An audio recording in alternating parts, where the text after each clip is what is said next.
الحمدللہ وحدہ والصلاة والسلام علی من لا نبی بعد اما بعد۔ ناظرین کرام، دروس سیرت میں آج کے درس کا عنوان ہے محاذ آرائی کے مختلف انداز۔ جب قریش نے دیکھا کہ محمد صلی اللہ علیہ وسلم کو تبلیغ دین سے روکنے کی حکمت کارگر نہیں ہو رہی ہے، تو ایک بار پھر انہوں نے غور و خوض کیا اور آپ کی دعوت کا قلع کما کرنے کے لیے مختلف طریقے اختیار کیے، جن کا خلاصہ یہ ہے: نمبر 1، ہنسی ٹھٹھا، تحقیر، استہزاء اور تکذیب۔ اس کا مقصد یہ تھا کہ مسلمانوں کو بددل کر کے ان کے حوصلے توڑ دیے جائیں۔ ان کے لیے مشرکین نبی صلی اللہ علیہ وسلم کو ناروا تہمتوں اور بیہودہ گالیوں کا نشانہ بنایا۔ چنانچہ کبھی آپ کو پاگل کہتے، جیسا کہ ارشاد ہے: وَقَالُوا يَا أَيُّهَا الَّذِي نُزِّلَ عَلَيْهِ الذِّكْرِ إِنَّكَ لَمَجْنُونَ۔ ان کفار نے کہا: اے وہ شخص جن پر قرآن نازل ہوا، تو یقیناً پاگل ہے۔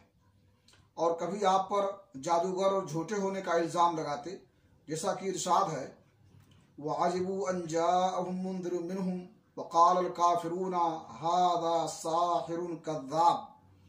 انہیں حیرت ہے کہ خود انہی میں سے ڈرانے والا آیا، اور کافرین کہتے ہیں کہ یہ جادوگر ہے، جھوٹا ہے۔ یہ کفار آپ کے آگے پیچھے پرغضب، منتقمانہ نگاہوں اور بھڑکتے ہوئے جذبات کے ساتھ چلتے۔ ارشاد ہے: وَإِن يَكَادُ الَّذِينَ كَفَرُوا لَيُزْلِقُونَكَ بِأَبْصَارِهِمْ لَمَّا سَمِعُوا الذِّكْرَ وَيَقُولُونَ إِنَّهُ لَمَجْنُونٌ۔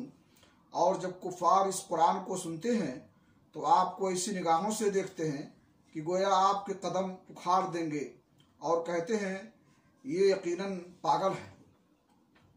اور جب کسی جگہ آپ تشریف فرما ہوتے اور آپ کے ارد گرد کمزور اور مظلوم صحابہ کرام موجود ہوتے، تو انہیں دیکھ کر مشرکین استہزاء کرتے ہوئے کہتے: اَهَٰؤُلَاءِ مَنَّ اللَّهُ عَلَيْهِم مِّن بَيْنِنَا۔ اچھا، یہی حضرات ہیں جن پر اللہ نے ہمارے درمیان سے احسان فرمایا ہے؟ جواباً اللہ کا ارشاد ہے: أَلَيْسَ اللَّهُ بِأَعْلَمَ بِالشَّاكِرِينَ۔ کیا اللہ شکر گزاروں کو سب سے زیادہ نہیں جانتا؟